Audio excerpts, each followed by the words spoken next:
Hi, and welcome to another episode of NewsReal with Joe and Neil. I'm Joe. And I'm Neil, and this week we're going to be discussing the passing of an American legend, the possible impeachment of Donald Trump, and this apparent build-up to another provocation in Syria. So first up, John McCain is dead. Yes, so he was on his way out really a couple of years ago, and he's finally kicked the bucket. But he sure was fighting like right till the end. I mean, he was on the Senate floor until fairly recently. And then he was issuing statements from his hospital bed saying that Donald Trump must do this or that. Putin is evil. His last words, no doubt, were, "Whatever you do, get Russia." I mean, he's a warmonger, right? Everybody should know that. I mean, he's supported pretty much every U.S. Intervention since the mid-90s, late 90s, Bosnia, that kind of thing. Iraq War, Libya, Syria, obviously Russia more recently, China, even he's thrown in there for China, that something has to be done by China. So basically he's supported war for most of his life, Of course he fought in the war in Vietnam. Well, to some extent he fought in Vietnam. But since then he's just basically been a warmonger, and what bugs me is that he has that history, and yet you're not allowed to say it basically because he's dead, He's dead, so you're not allowed to say a bad word about someone who's a warmonger. So it's kind of like saying we're not allowed to say a bad word about Mao or Stalin or Pol Pot. Don't say anything bad about them, because I'm certainly, I haven't looked up any of the editorials, but when Mao or Pol Pot died, or any other kind of warmonger person who supported war and was directly or indirectly involved or contributed to the deaths of a lot of people, I'm pretty sure the Western media weren't, headlining it as hero passes away or the world mourns, basically. But that's because he's our warmonger, I suppose, or he's the Western media's warmonger, so you got to show some loyalty and stuff, But so it's difficult for people today who have who are kind of non-partisan, let's say, who just will call out warmongers wherever they are, basically, and not stand on kind of partisan loyalties or political loyalties and stuff, because pretty much all of the mainstream media, particularly in the West, does that. If he's our warmonger, then apart from Trump, obviously Trump's the one who stands out. Whenever Trump dies, if he dies, certainly most of the Western press will not have very many nice words to say about him at all. Exactly. Which is bizarre. His grave, yeah. Which is bizarre because, and I'm pretty sure if Trump carries on in his legacy, or how he started his presidency, he'll be one of the least, or perhaps, well, he'll be one of the least militaristic presidents in US history.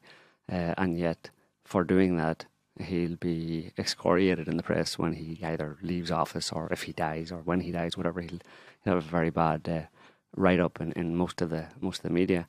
But not John McCain, because what? Well, because John McCain's a true blue American patriot who effectively serves the interests of the deep state. I mean, and the fact that he serves the interests of the deep state it should be obvious, because I mean, if you think about the fact that he's pretty much has been an apologist for Hillary Clinton.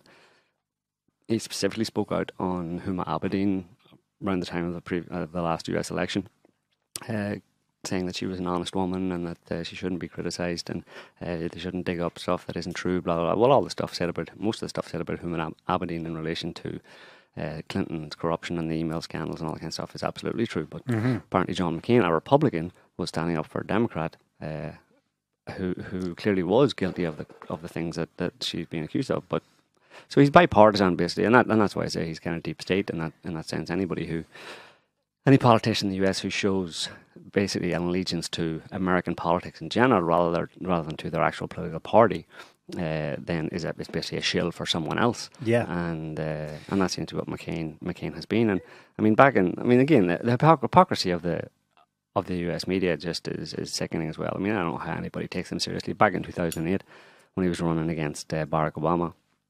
Him and Sarah Palin. You probably remember those heady days of Sarah Palin as potential vice president of the US. Most of certainly the leftist media in the US was like CNN, Huffington Post and stuff. Actually, I think I have a few screenshots here of they were calling McCain a racist basically back in 2008 across the board. There's a few, throw them up there, Scotty, a few screenshots from... Oops, please wait. Please wait, okay. Well, no, not that one, the next one. No, hang on a second. I'm afraid I opened them in the wrong browser. Oh, okay. We'll get them up here in a minute. You know that he got the nickname, the Maverick. Yeah.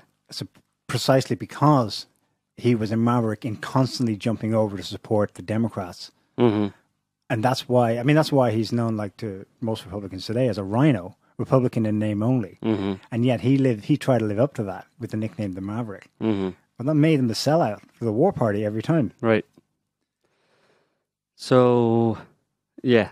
Are we there? No? We're there. Okay, so here's an example from the Huffington Post 2008. McCain in gathering of extremists, racists and anti-Semites. That was a tweet retweeted, or I think it may actually be a Huffington Post opinion piece or whatever, basically calling McCain a racist in 2008 because obviously he was running against Barack Obama. And then there's another one from, I think, The Guardian, palling around with the racists. This is the UK Guardian. When the McCain campaign questions Obama's background, they're asking their supporters if a black man should be president. So basically, back in 2008, McCain was kind of the modern day Trump. McCain, he was pretty much not as bad because he didn't win, I suppose. But and I don't think obviously McCain would have fallen in line with his deep state loyalties if he became president. It wouldn't have been a problem. But because he was running against Obama, and Obama was potentially the first black president, all of the Western press, the lefty press, were happy to call him a racist, and that kind of seemed to fit with the leftist kind of paradigm. People might have assumed that the left was getting at Trump or getting at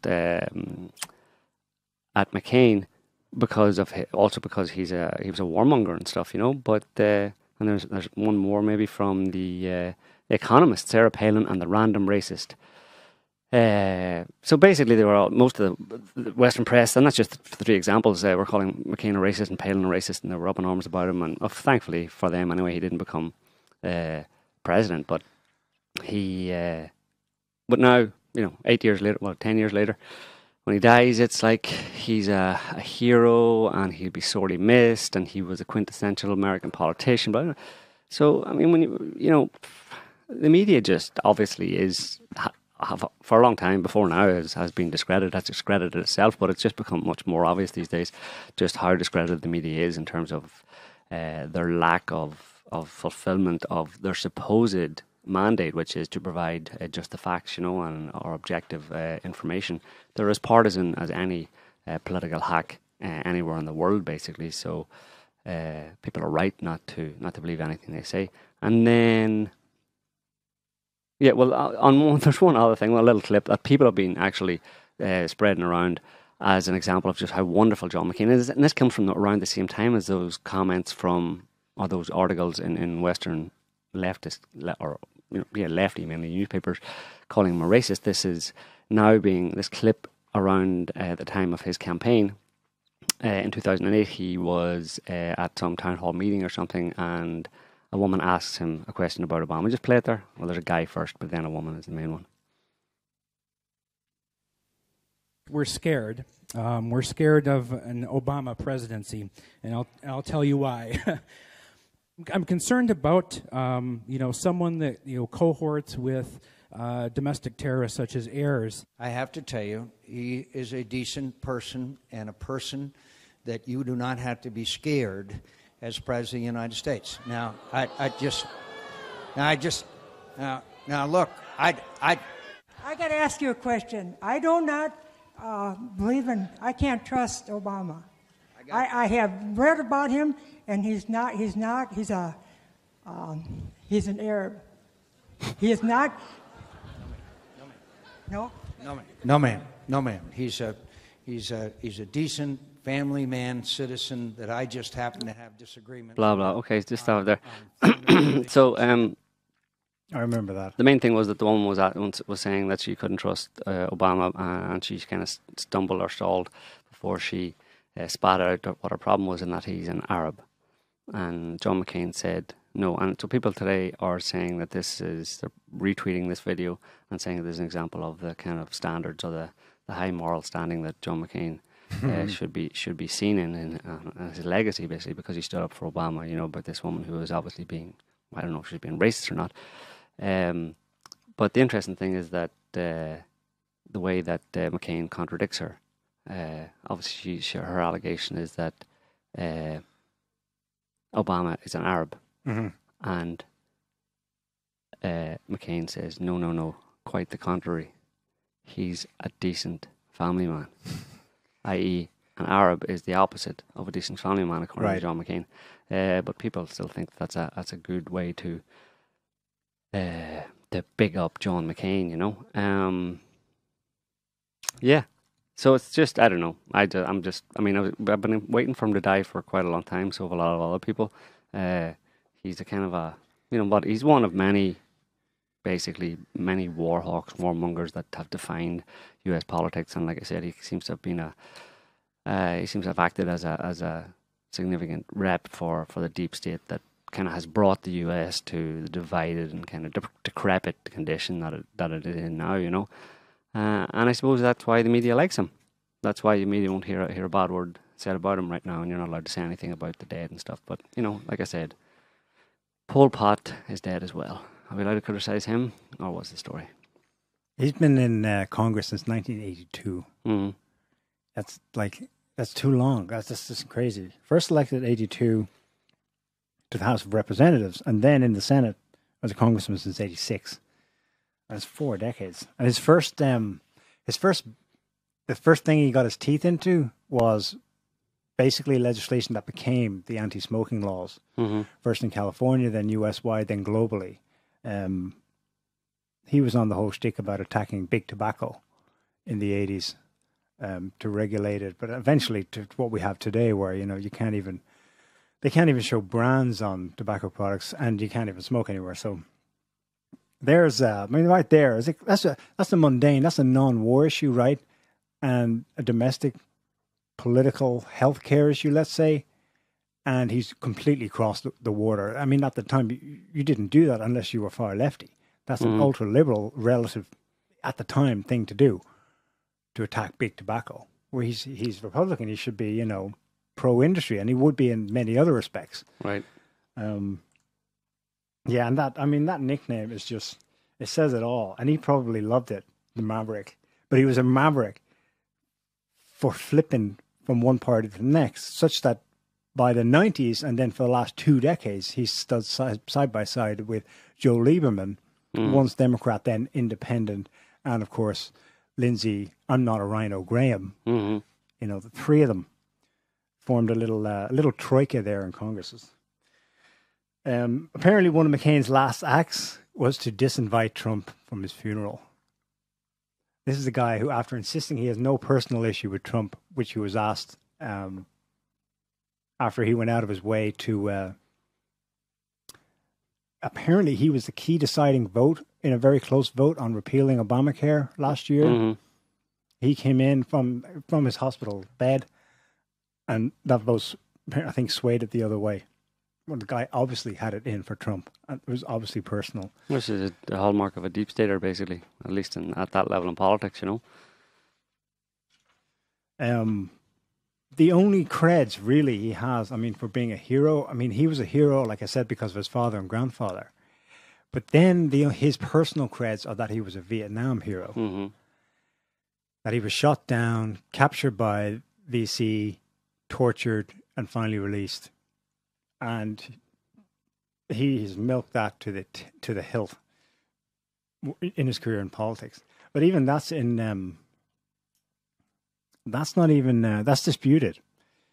In 2008, while he was campaigning for president, a guy claims to have been a former prison guard in Vietnam, gave an interview in which she said that no, he was never tortured. We never tortured McCain. On the contrary, we saved his life, cured him with extremely valuable medicines that at times were not available to our own wounded. Mm-hmm. Apparently squealed like a pig as well. And said all to the kinds Vietnamese, to give all sorts of information about upcoming US military strategies in Vietnam. So yeah, but then what do you expect? You know, people in positions of power like that get to write the narrative. You know, about their own histories and about war histories. Of course, it fully fit with.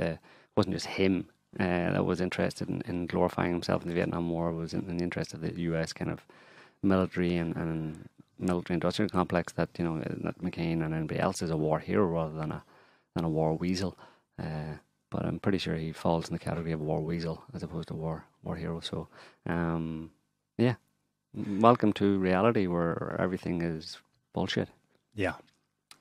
I want to play a video now as our send-off to John McCain. John McCain's greatest hits.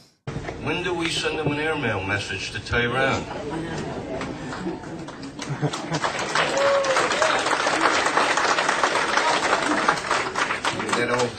That old Beach Boys song, Bomb Iran? Bomb, bomb, bomb, bomb. Anyway. Al-Qaeda is going back into Iran and receiving training and are coming back into Iraq from Iran. That's well known, and it's unfortunate. You said that the Iranians were training Al-Qaeda. I'm sorry. Training extremists. I'm sorry. The Iranians are training extremists, not Al-Qaeda. Hillary Clinton is described already. The meeting in the White House over 2 years ago, everyone in the national security team recommended arming ISIS. And I have never seen anything as disgraceful and outrageous and despicable as the last demonstration that just took place about, you know, you're going to have to shut up or I'm going to have you arrested.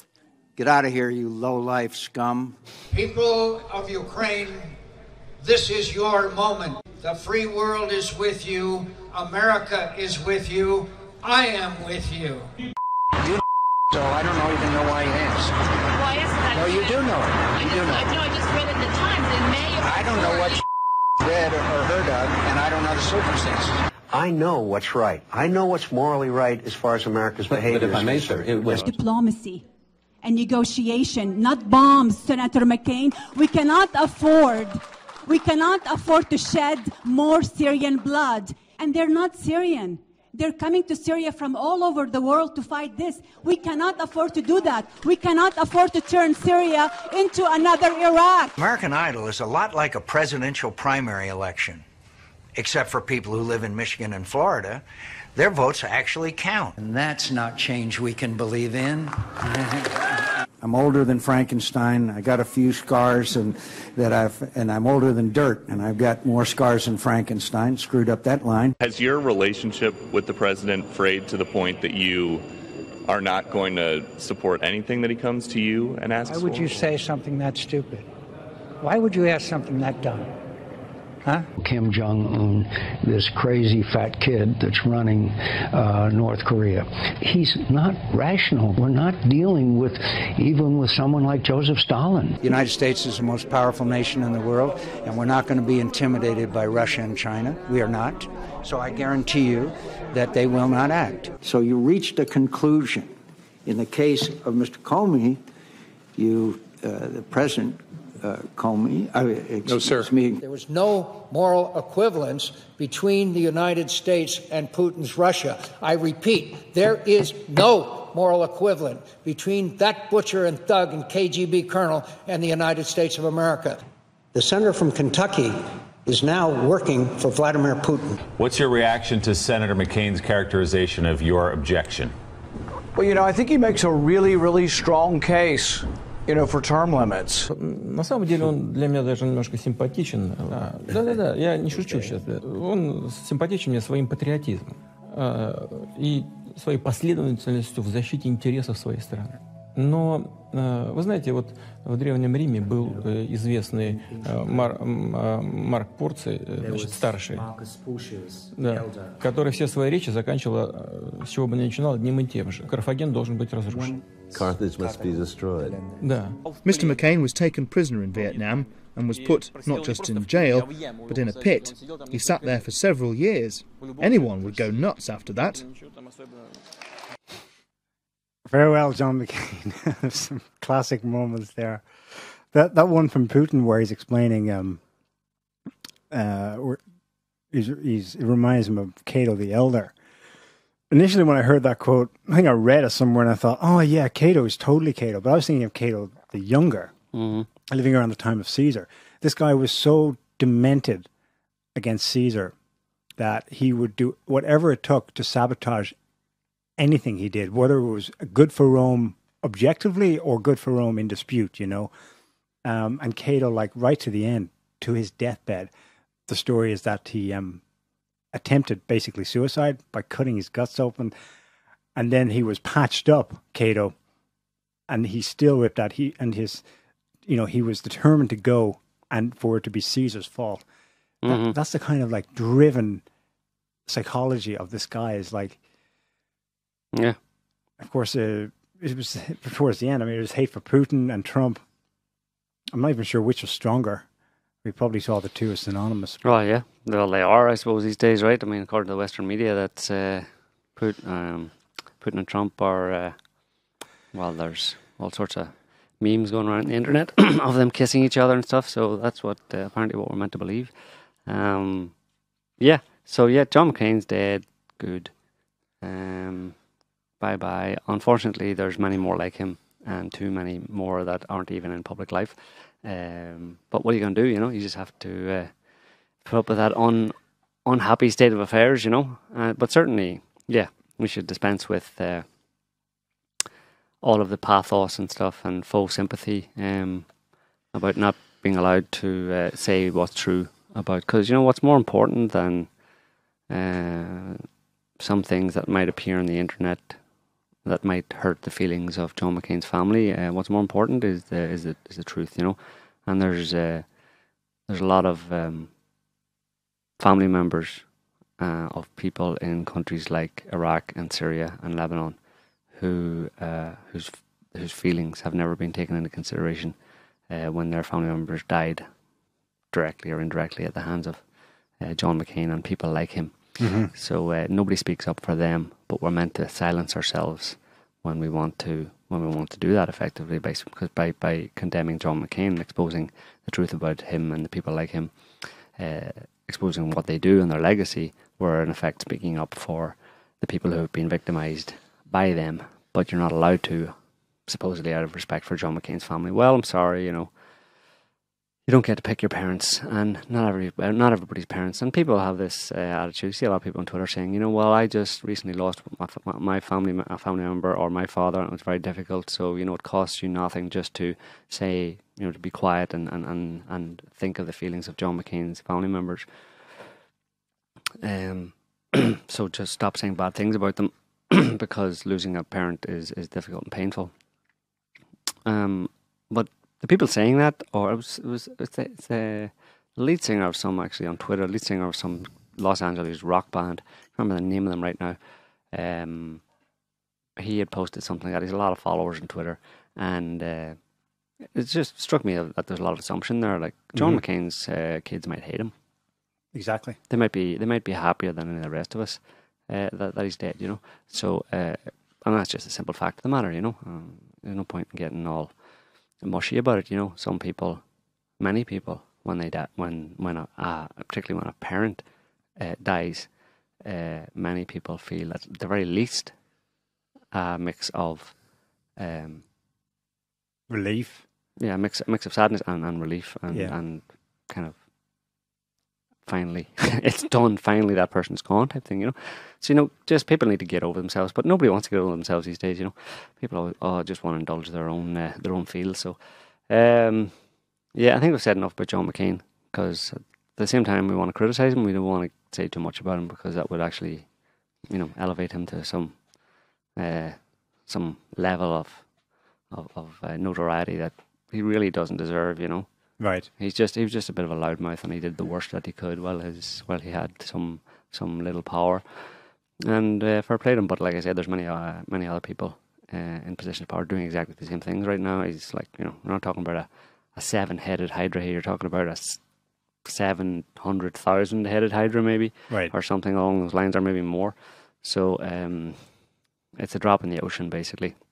But it's useful to be able to talk about the overall attitude and,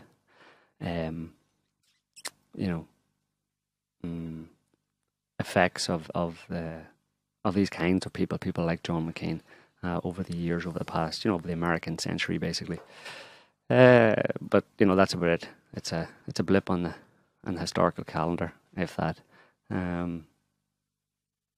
Yeah, but I mean, the other thing is, I wrote on Facebook there actually that I thought kind of summed it up pretty well. That the flags, the ISIS and the Banderites, neo-Nazi Banderites, Ukrainian neo-Nazis, the flags of those two groups of people will be flying at half-mast today because John McCain's dead.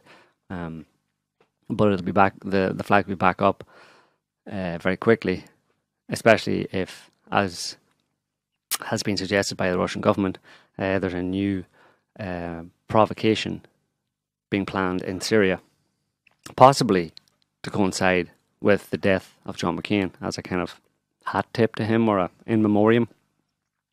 Best way we can send off John McCain is to fire some Tomahawk cruise missiles at a Middle Eastern country and kill some Arabs, that would really be a fitting tribute to him. So that may happen, actually, and it would be interesting if it does happen in the next day or two, right after John McCain dies, Instead of 21 gun salute, it'll be a 21 Tomahawk cruise missile salute fired at Syria with John McCain's name on each one of them.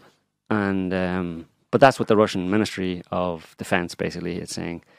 The Russian government in general is saying that yet another, at this point they're kind of getting boring, another potential, well, they're getting so boring, they're getting so commonplace that the Russian government can actually predict them. Right. They have enough people on the ground, and obviously with the Russians on the ground, they can say, listen, we've seen some movement in Syria that looks like you're going to have one of them there, false, phony chemical weapon attack scenarios that justify US... Western military airstrikes or bombardments of Syria in their ongoing war against the Syrian government and their ongoing broad geopolitical war.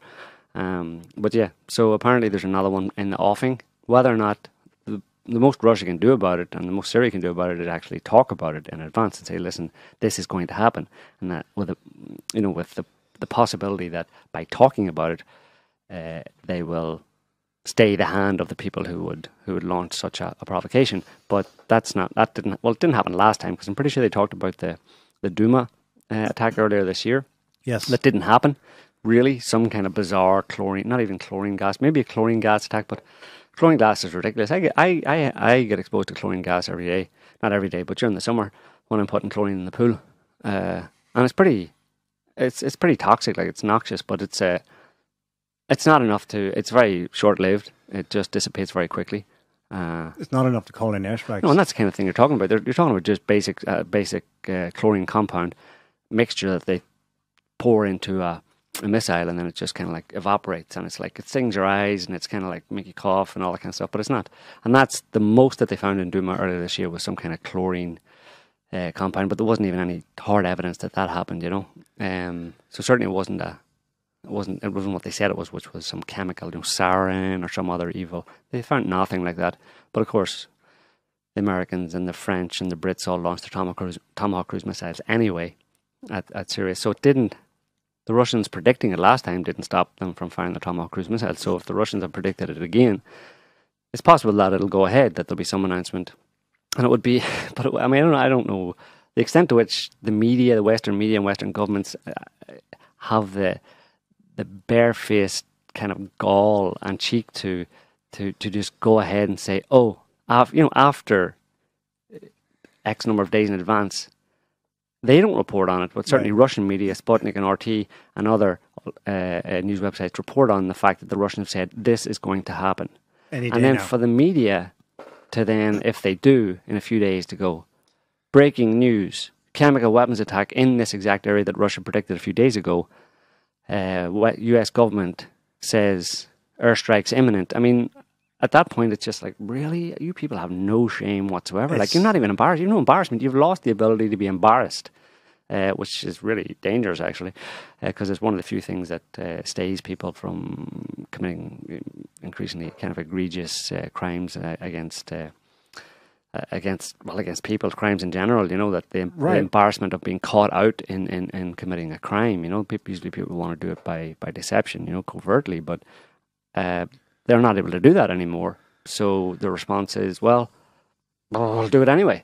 Let's just go ahead and do it anyway, and we'll just hope that just by, you know, carrying on, you know, blah, blah, blah, anyway, chemical weapons attack and the Tomahawk cruise missiles, that we'll just steamroll over the fact that this was predicted and this was exposed as being a provocation.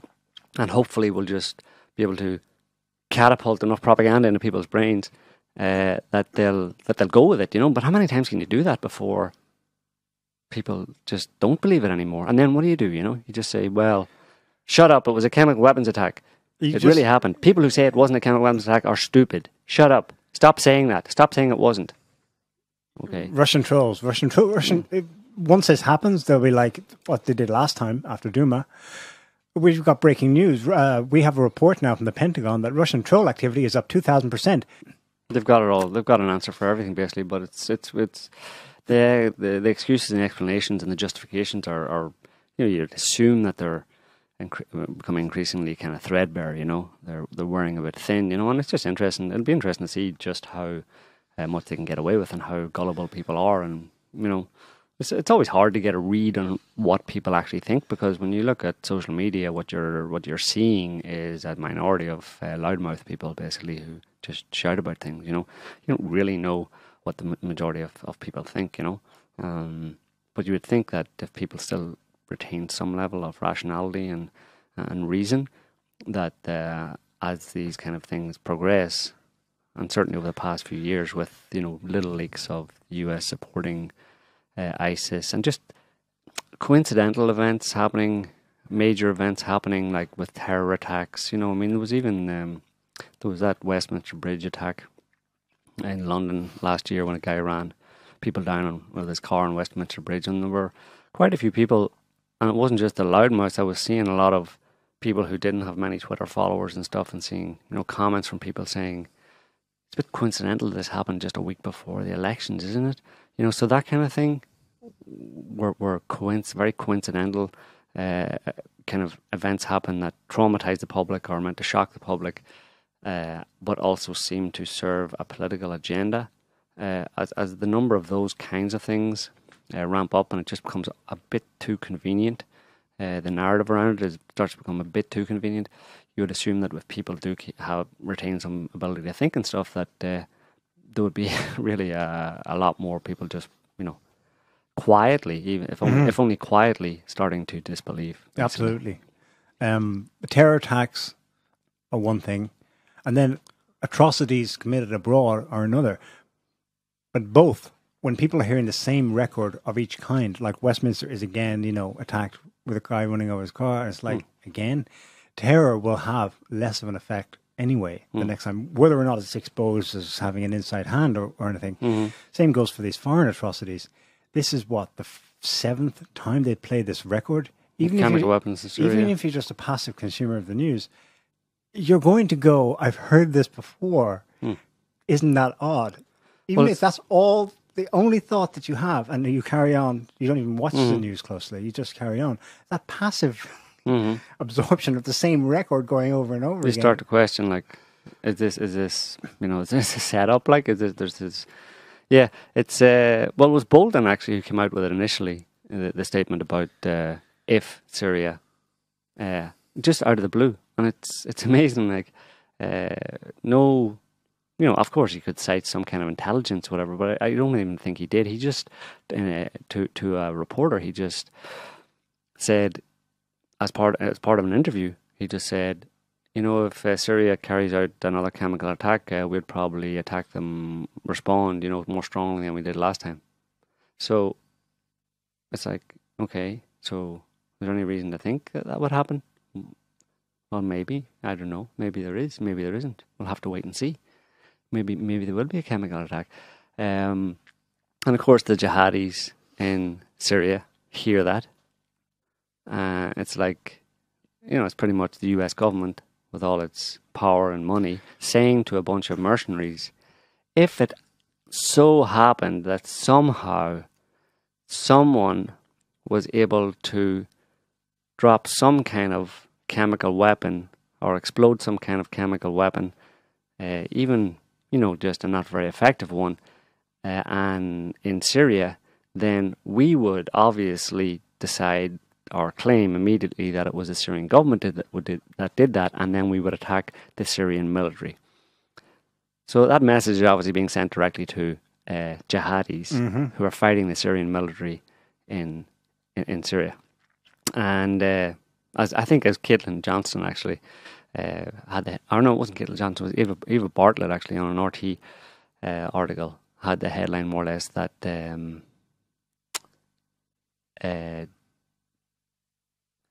what was it? Bolton. I think she just said the headline was something along the lines of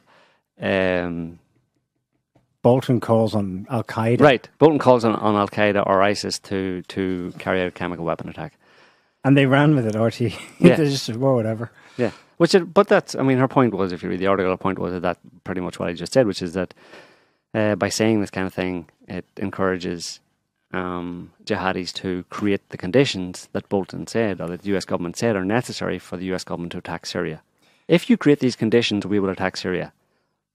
And the people in Syria who are fighting against the Syrian government say, okay, we'll see what we can do. And but it's also, the Russian government has also gone as far as to say that it's not just that simple, because you can't really rely on a bunch of knuckle dragging, wild-eyed, gibbering jihadis in Syria who are, whose collective combined most of them are combined intellect is like, probably just about average, You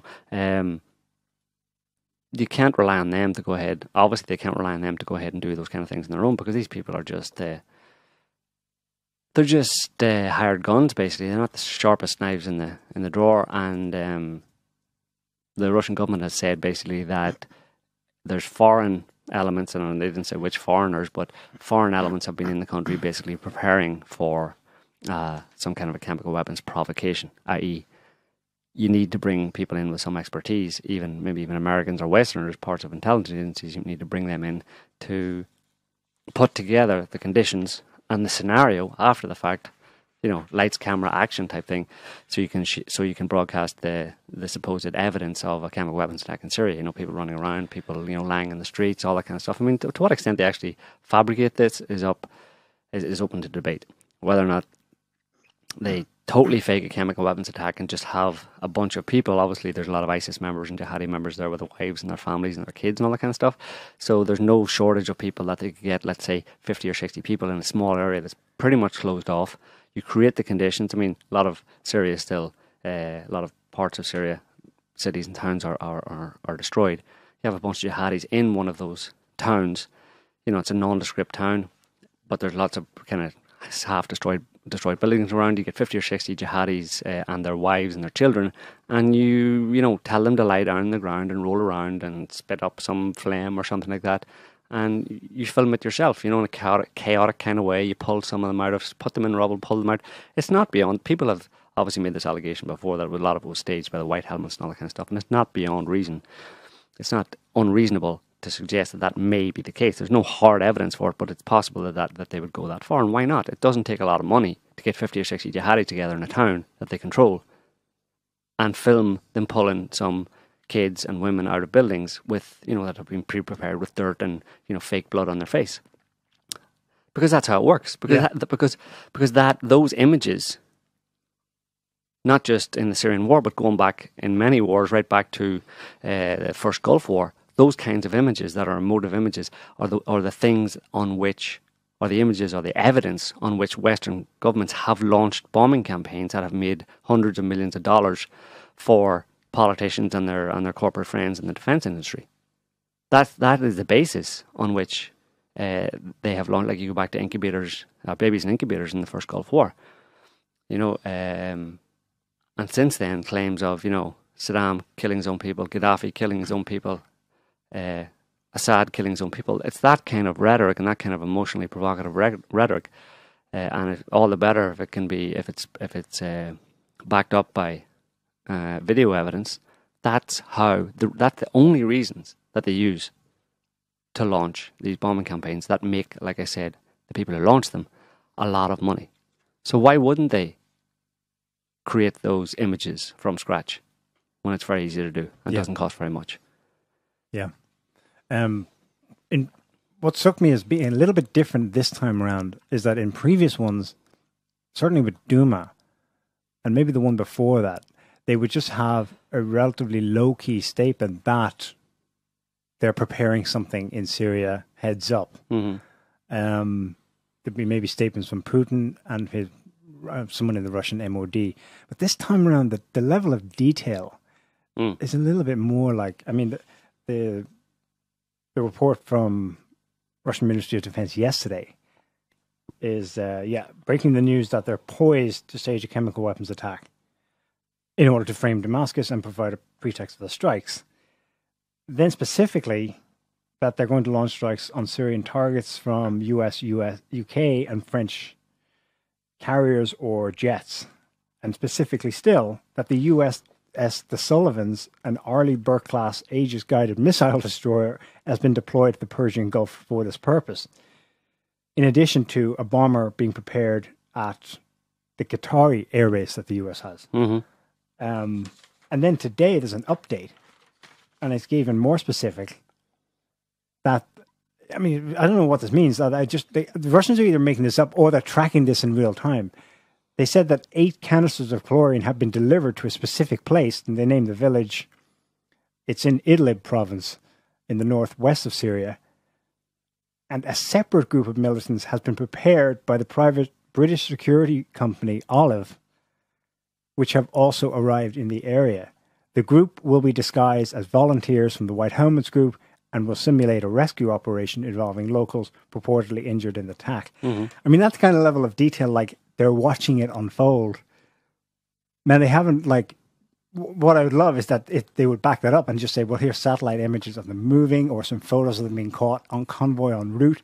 Maybe that's the next level up. But the next time around they go and do this, they'll have the actual, you know, you were here markers from real-time tracking. Yeah, maybe. But, I mean, I think the level of detail that they've been able to go into this time is indicative of the increasing control that the Syrian government and obviously by implication the Russian government has kind of eyes on the ground, and the infiltration, I suppose they have of these kind of jihadi cells, because obviously that's part of it as well. I mean, for that would be a major part of trying to defeat these jihadist networks would be to infiltrate them with your people, basically, primarily Syrians, you know. So that suggests to me it's evidence of the increasing control and dominance of the Syrians and the Russians in Syria, that they can get this level of detail. But beyond that, I mean, if they were able to get the level of detail where they could provide evidence and all that kind of stuff, then there wouldn't be any more resistance in that sense. If they had that level of control, they wouldn't need to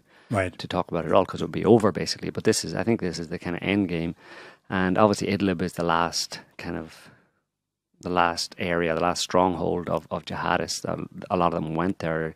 You may remember that over the past couple of years, as jihadis were being kicked out of towns and towns were being taken by the Syrian army, and they were being bussed out of different places, sometimes under the guard of the US. A lot of them went to Idlib. There's a kind of an enclave in Idlib, basically, where they have been holding up and preparing themselves for the last great hurrah type thing, you know.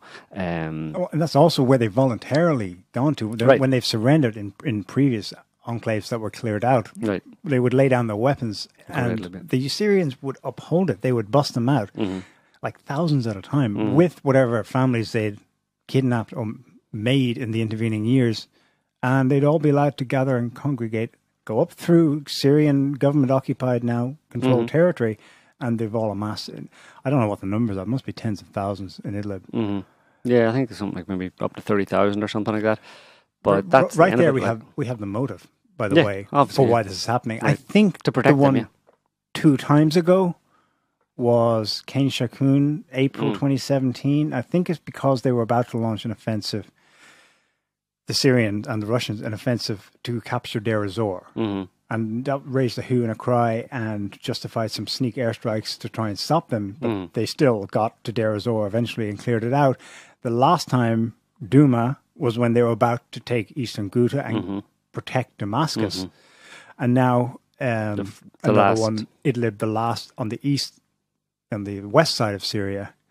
Because once Idlib goes down, there's only the northeast, which, by the way, I suspect is where these mercenaries are largely based. You know, the east, of course, of the country is where a lot of Syria's oil facilities and gas facilities are.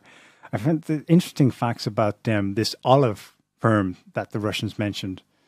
This is based in Dubai, private security, private army for hire, nominally a British company, but headquartered, or maybe even registered in Dubai.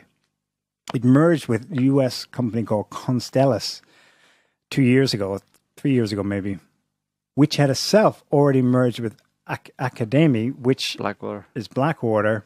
So it's I think the largest private army for hire in the US/UK arsenal. And there's at least, by 2015, it was known that they had 5,000 mercenaries in their employment.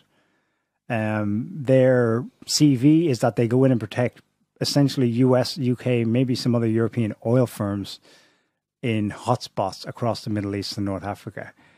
That's why I suggest they're probably at or near Syrian plants on the other side of the Euphrates, from where they can organize, coordinate exactly these kinds of staged provocations. Yeah, absolutely. And the threat, I mean, it's no surprise that Bolton comes out with this allegation that, if the Syrian government carries out another chemical weapon attack, we will attack, stronger than last time, as the Syrian army is gearing up to take the last stronghold in most of Syria, in Idlib. And so that obviously the message being sent to the Syrian government and the Russians there is that you better hold off. So it's designed to make them pause and maybe consider whether or not they would just steam on in and get rid of the remaining jihadis in their country, because if they do, there could be very quickly, at a moment's notice, there could be a chemical weapons attack, and very shortly after that, a bunch of Tomahawk cruise missiles could be fired at Syrian military positions that are attempting to liberate the rest of their country.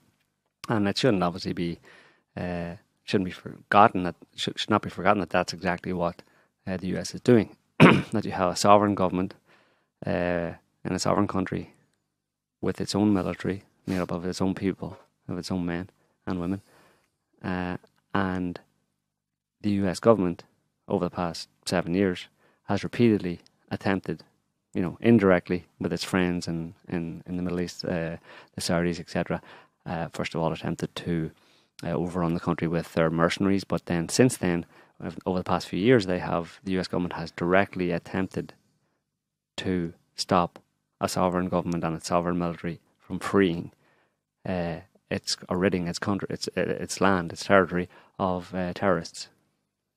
And they've taken direct action to stop that by firing Tomahawk cruise missiles at the Syrian military in its own country that was attempting to rid itself of terrorists. That's what America was doing, basically. And it's worked so well to this point. I mean, obviously, it hasn't worked at all. They're going to do it again. Well, what do they seriously expect to achieve by hampering? I mean, there's momentum now. They've just taken the area around the Golden Heights. Damascus is secure. Everything's going for Damascus in clearing out Syria. Do they really think they're going to stop this? I suppose, yeah.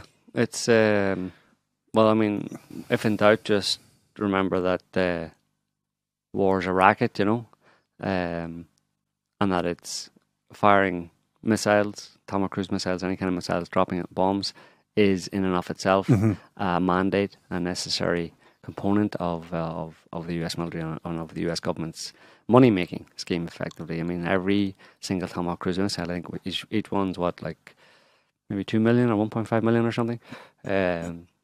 That's a Tomahawk cruise missile that has to be replaced by a US defense contractor. which employs a lot of Americans who all pay taxes to the federal government. So it's drumming up business. There's always a motivation over and above any kind of geopolitical reasons. There's always a motivation, if it's possible, if you can find plausible reasons to do it, then it's always a good idea for these people to simply to use their military and drop bombs.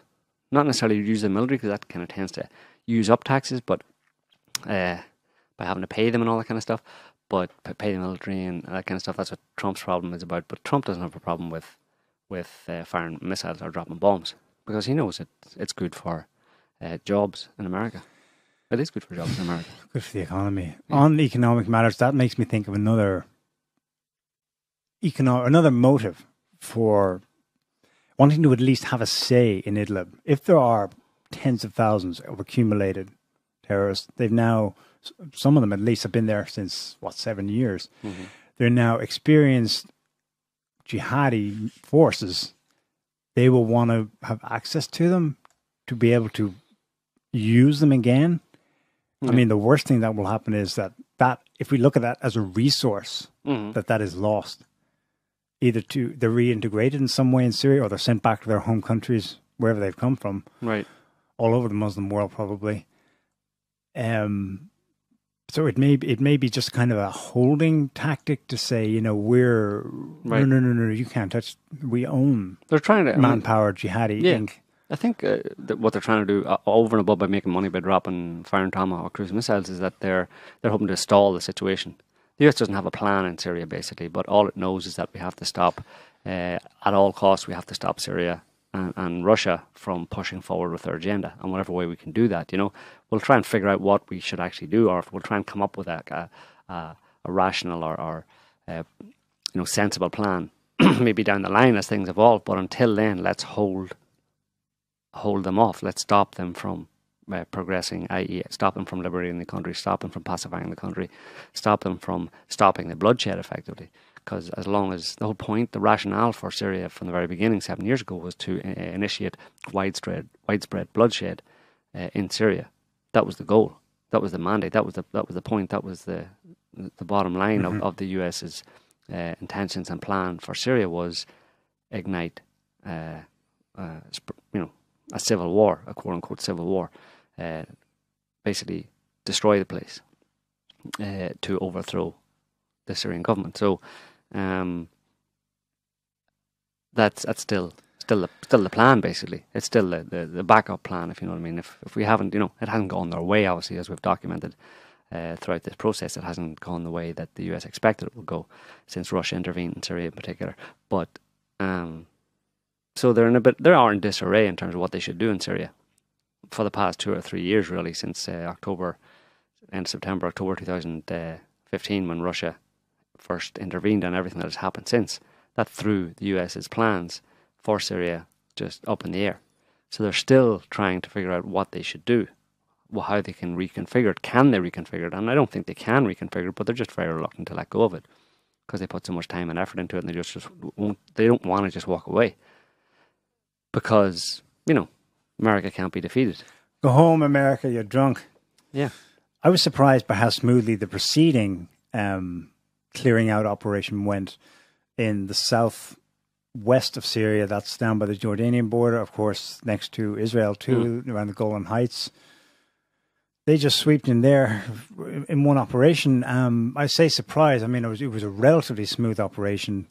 The Israeli airstrikes were way down. There wasn't a spate of them at this time. In fact, the Russians, remember, they went out of the way to thank the Israelis for participating in airstrikes against ISIS, whatever that was about. There was a lot of negotiations going on prior to that between Russia and Israel, because Israel was the main impediment there, and as long as the Russians were able to get Israel on side and get them to, see things our way, and here's some guarantees for Israel that this, and this will happen. It seems to have been successful, at least by the evidence of how, like you said, of how easily the Syrian army was able to kind of liberate the south, the south of the country, right up to the Israeli border, almost. I don't know if this was one of the guarantees given, but there's an interesting report It must have been in Russian media first. I'm reading it on Al-Masdar. I think that's the Lebanese outlet from 2 weeks ago. Russian military creates 8 outposts along Golan Heights border. And there's a map showing where they're posted or to be posted. But they're citing Deputy Commander of Russian forces in Syria, Viktor Zaitsev. They already have 1. Oh, right. Okay. It's a potential 7 more will be created in the future.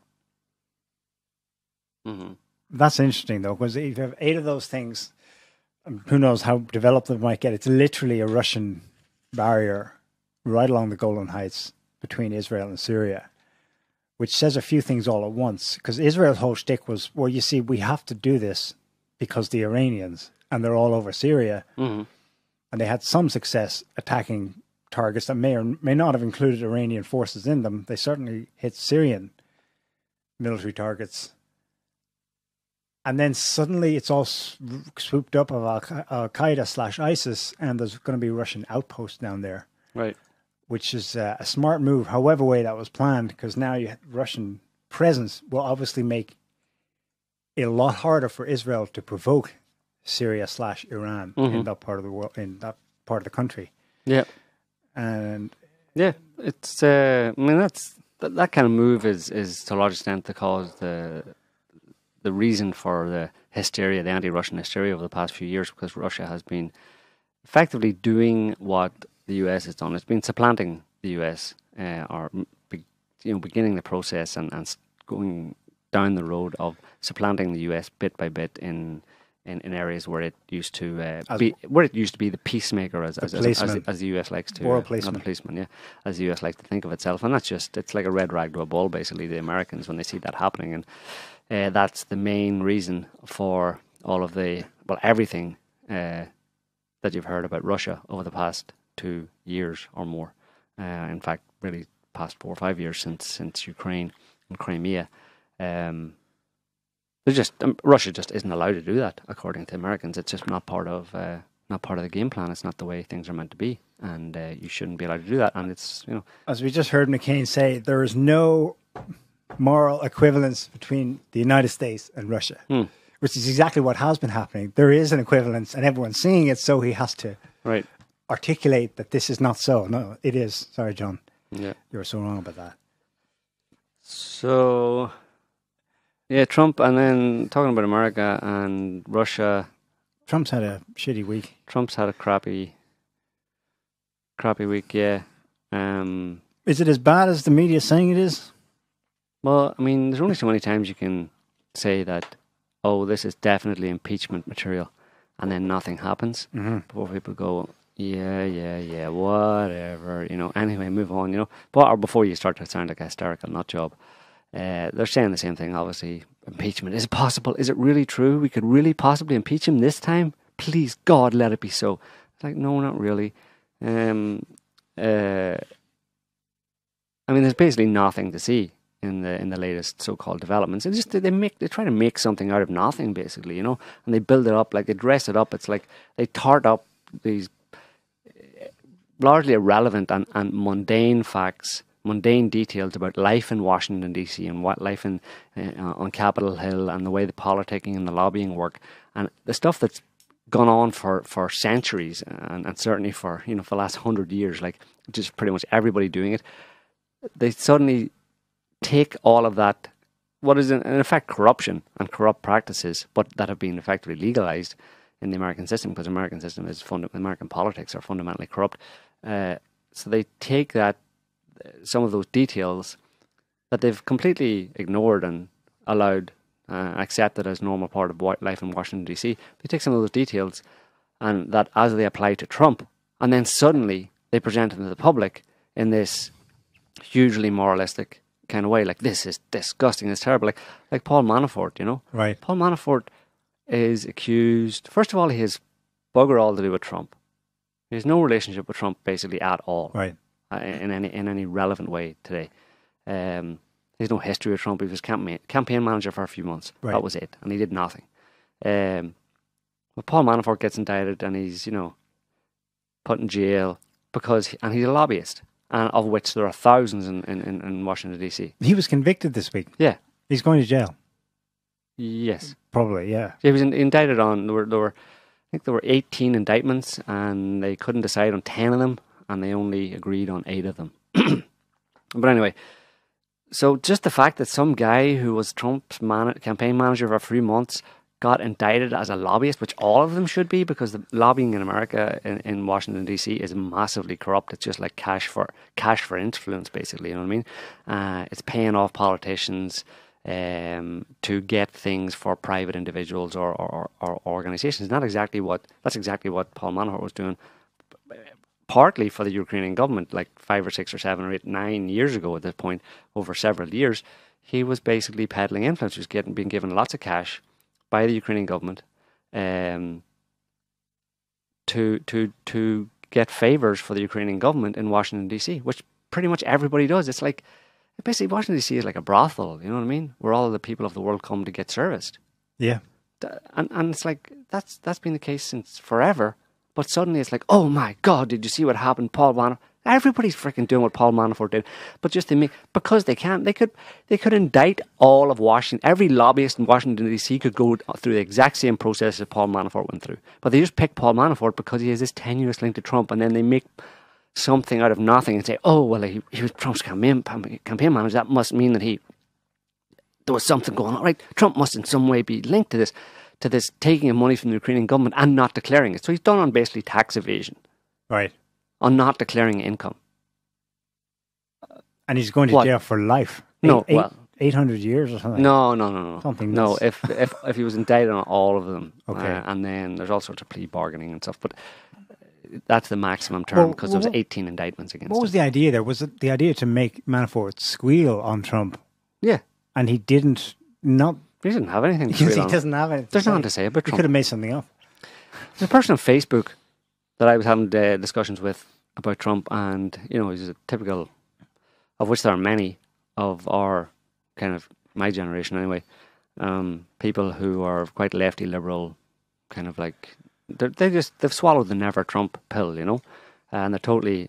Not that we're pro-Trump, but we're not hysterical never Trumpers, purple hair screaming at the sky, social justice warrior, kind of like oversimplified views of things. We're just not.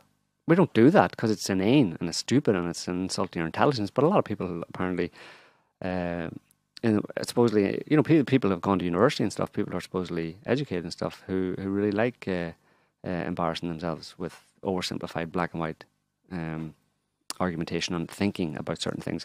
So this guy was just on at me about Trump, and I wasn't saying I was pro-Trump or anything like that. I wasn't like big upping Trump as the great leader who I would die for or anything like that.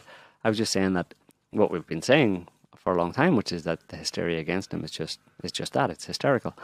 But he couldn't understand that anything I was saying, because it was just, how can you possibly say anything good about that person? How can you not say something really, not always say bad things about him? Everyone knows, Joe. And yeah, everyone knows, and because the media says, they don't say that, but that's why, because of the media, because the media's been propagandizing, has engaged in this anti-Trump rhetoric for so long, and along with the deep state and all the people who are against Trump for the obvious reasons, let's say.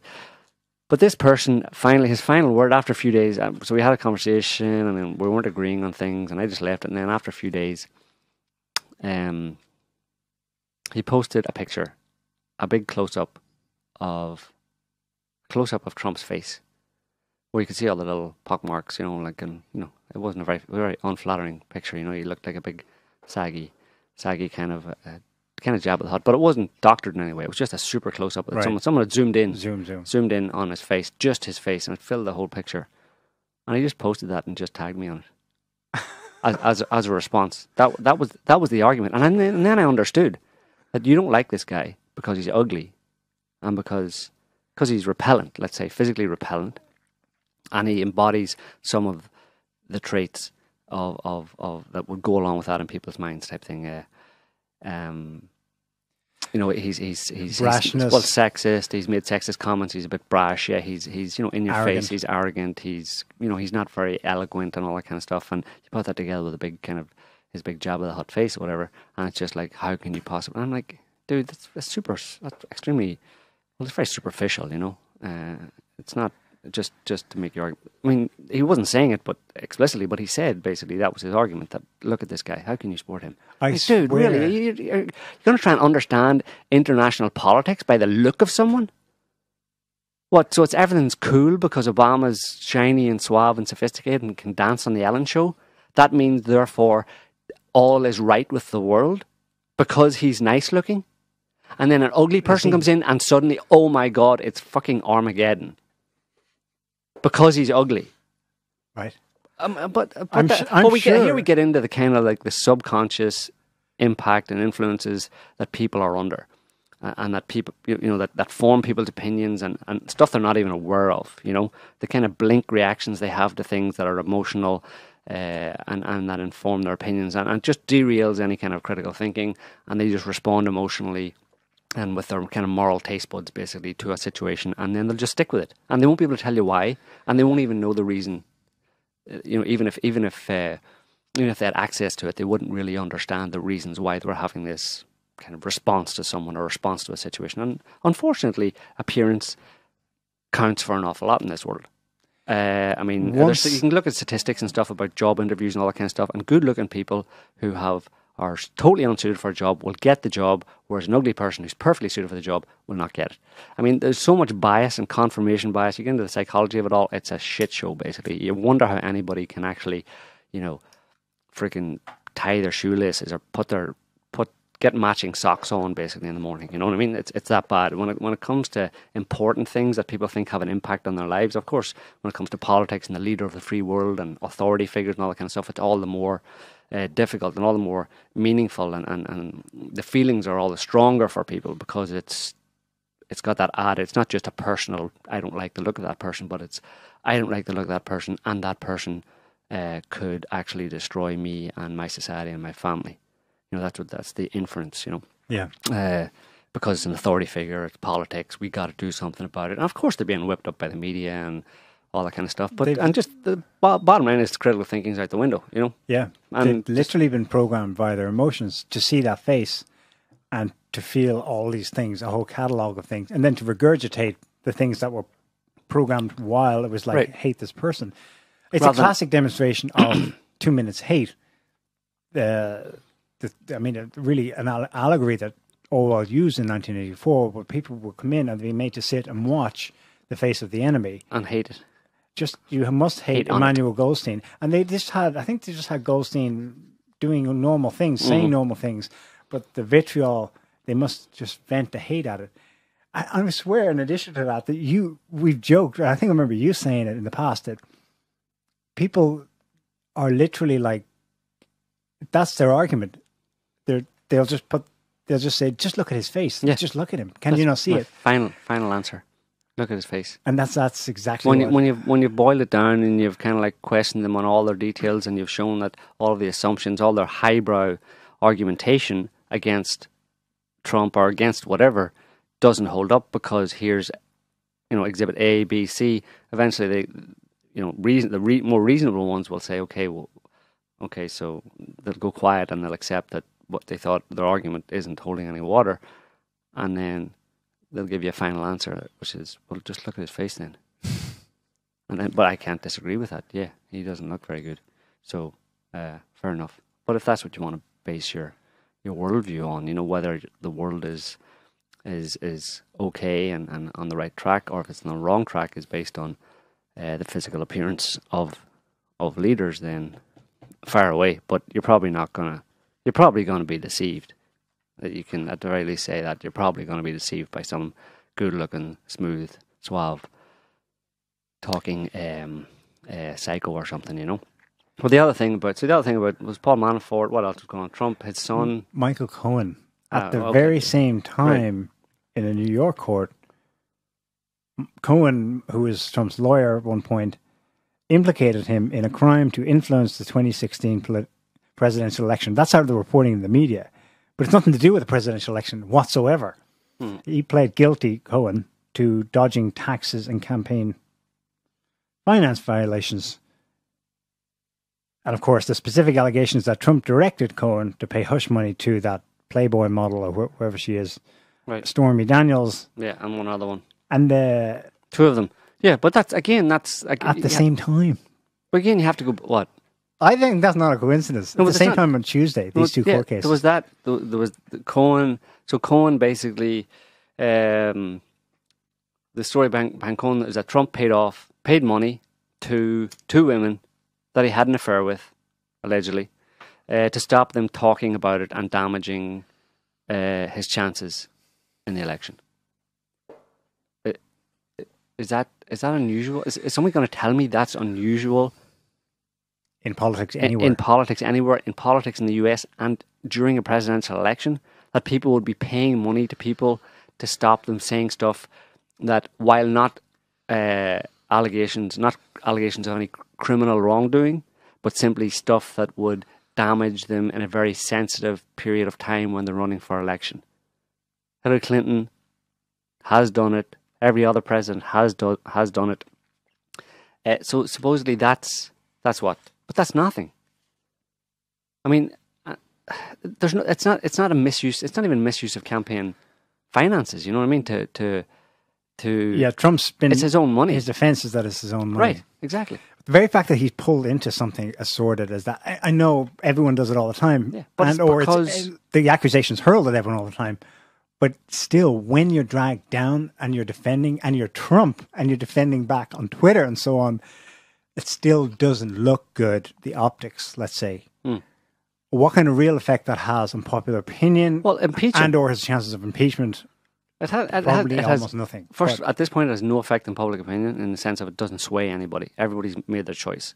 Okay. The people who support Trump, by definition at this point, no matter what they would say about Trump, no matter what the media says about Trump, no matter what allegation they come up with, the Trump supporters will automatically disbelieve it. Right. It's not true. And the left does not need any encouragement whatsoever. They just need his face. Well, they'll fricking make it up themselves, yeah. So the other thing that happened at the same time was Trump's son, Jared. This is an old story as well, basically. The son-in-law or his son proper? Junior? No, sorry, the son. Wasn't it, who met with the Russians? Donald Trump Jr. Yeah, Donald Trump. Okay, Donald Trump Jr. So he's accused of meeting with the Russians who promised basically opposition research. You know, this is an old story. I don't know why it's really coming up again, but they brought it basically up again and thrown it into the mix because it's been talked about for the past 2 years. But so Donald Trump Jr. meets in Trump Tower with a representative of, she was a Russian lawyer basically. Yeah, but based in DC. Yeah. Met with her in Trump Tower on the basis of, it was just going to be I scratch your back, you scratch mine. The Russians said they might have some information they could share on Hillary Clinton, which they do, obviously, and Putin actually released it, that information in a talk just a couple of months ago, or less than a couple of months ago, where he said that Bill Browder had given $400,000 to the Clinton campaign. And obviously Bill Browder, for anybody who doesn't know who he is, he's a US citizen who was basically part of the looting of Russia in the 1990s, and he ran away out of Russia with 250 million, 300 million, and he gave 400,000 of that as a donation. So it's stolen money basically from Russia. Gave $400,000 of that stolen money to the Clinton campaign. And that's probably what, and this is over a year ago. Actually, well, it's 2 years ago almost now. 2016, yeah. That when this Russian lawyer was meeting with Donald Trump Jr. in Trump Tower, that's probably one of the things anyway that she was going to offer. Listen, here's some info on Bill Browder and Clinton taking money from Bill Browder that was stolen from Russia.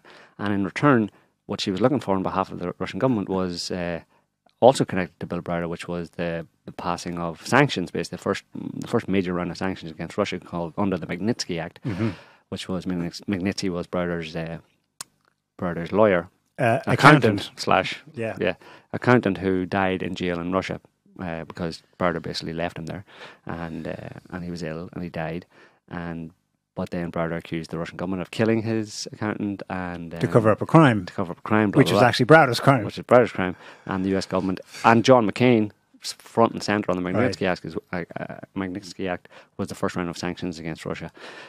So the Russians were meeting with Trump to offer this information on Clinton and to possibly achieve the lifting of some of these sanctions. So supposedly what they're talking about now is that it's illegal to solicit Well, it is illegal under U.S. campaign law to solicit foreigners for donations or contributions to, to a presidential campaign. But just asking for information is clearly not. No, in fact, that's part of opposition research. It's so common they have a clean term. Right, opposition research. And that's all that was going on there, was that the Trump campaign, Donald Trump Jr. was meeting with Russian in Trump Tower to get some opposition research on Hillary Clinton, and it sounds like valid opposition research. If Trump would have been able to drop that bombshell during some of the presidential debates to ask Hillary Clinton. So what about this $400,000 that Bill Browder gave you? Just to open it up would have been an interesting topic at the time, or as part of a debate, or whatever, as part of the campaign. So there's nothing there as well. So in those 3 counts, there's absolutely nothing. There's no impeachable offence. It's par for the course, run-of-the-mill standard operating procedures of life in the cesspool that is Washington. And yet everybody's saying, is it possible this time? Can we impeach him for this? They just want rid of him because of his face. This is the Guardian's guy in Washington, some doofus. He describes it as a 1-2 punch that stunned the White House and revived whispers of impeachment. Yeah, he wishes. The Washington Post, Dan Balz writes, no day during President Trump's 19 months in office could prove as dangerous or debilitating as Tuesday. Everything that happened in a pair of courtrooms hundreds of miles apart strengthened the hand of Special Counsel Mueller and weakened that of the President of the United States.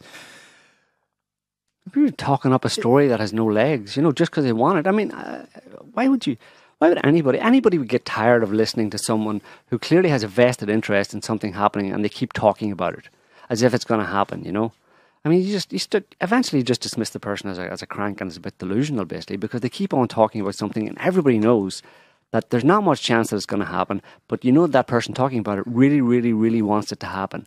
So you just go, look, dude, would you shut up about that topic, please? Because there's no evidence it's going to happen, and I know you really want it to happen, but until something comes in that shows that it might actually happen, could you please shut up about it? Because you're annoying everybody. And that's what the media is doing. I mean, that's why the media is actually so annoying. It's bipartisan annoying, because that is annoying across the board. It's nothing to do with your politics, right? When somebody acts like that, it's extremely annoying. Yeah. To hear someone harp on about something. Would you shut up? Are you on about that thing again? Shut up, will you? You're annoying me. Yeah, blah, blah, Trump, impeach. Just shut up. It's not happening. When it happens, we'll all agree with you, but until then, shut up. It's not going to happen. The only reality-based thing the Guardian's guy in Washington wrote in his piece was that Cohen's plea bargain statement could be Exhibit A if Democrats win the House of Representatives in November. Right. I mean, they're building a castle in the sky. Yeah. Assuming there's not major rigging, or they can't do it successfully, there isn't going to be a blue wave in November. I seriously doubt it anyway. It's going to be another Republican Congress for the next remaining 2 years of his presidency. So it's boring and madness and frustrating. And did you hear Trump's response to it? If you impeach me, stock markets will crash and everybody will be poor. Yeah. Which they, of course, spun as a crazy threat from a madman, which is why we need to impeach him. He's going to crash the stock market. But I think someone took that seriously, because there have been a spate of reports today in Wall Street Journal, Business Insider, Market Watch, trying to say that, yes, it would be a hit for the stock market, but don't worry, the economy will be fine. Just fine. One headline is, a Trump impeachment could slam the stock market, but there'll be no long-term damage to the economy. We shall see. Nobody knows how vulnerable the economy is. Rudy Giuliani's he says, forget the economy crashing. There'll be a revolution if Trump gets impeached, which might be overstating the matter. I suspect more likely there'll be a lot of outrage, but a revolution, really, they only happen when people are pushed. Yeah. Trump's more to starvation levels, Yeah, well, I think it could be pretty bad, and one thing there could be knock-on effects, if you know what I mean, that nobody can foresee. You might anticipate some kind of civil disturbance if Trump was impeached, but then you think, well, it would just quieten down. But nobody can see, knock-on effects, dominoes that fall.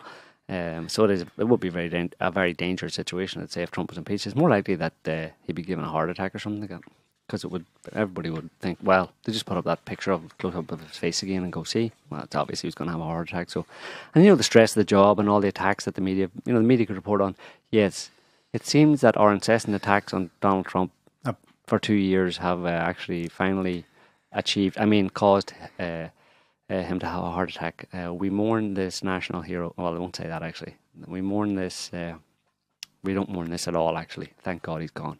Well, they might have. They made a stink out of his medical checkup. It's just when he came into office that it wasn't in good shape. Yeah, he says it was, and then somebody else said no, actually it wasn't. Best medical records ever. And then, of course, there was that supposed, tell-all book by that Wolf guy claiming that Trump eats McDonald's at night in bed, stuff like that. So yeah, they kind of paved the way for. Well, he was old and unhealthy. Yeah. It could happen. We'll have to wait and see. But I think we'll maybe leave it there for this week, unless there's something else that's urgent or pressing that we wanted to discuss. Not from my end, no. We're good.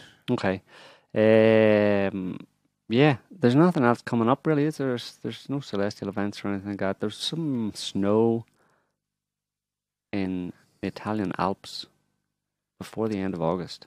A big dose of snow, actually, in the Italian Alps on a big cold wave coming across Eastern Europe, which is really weird for the end of August. But it may be a harbinger of the much fabled ice age that's meant to be. I've heard it's meant to be coming anytime soon. So, but we'll just have to wait and see. But yeah, crazy weather obviously is beyond doubt across. You heard it here, folks. Joe Quinn just predicted an ice age this winter. No, at some point, I said. At some point is in the future. Well, we're going to have extremes. We got more and more extremes all the time. So, extreme summer heats, maybe, then extreme cold. Yeah. Why not?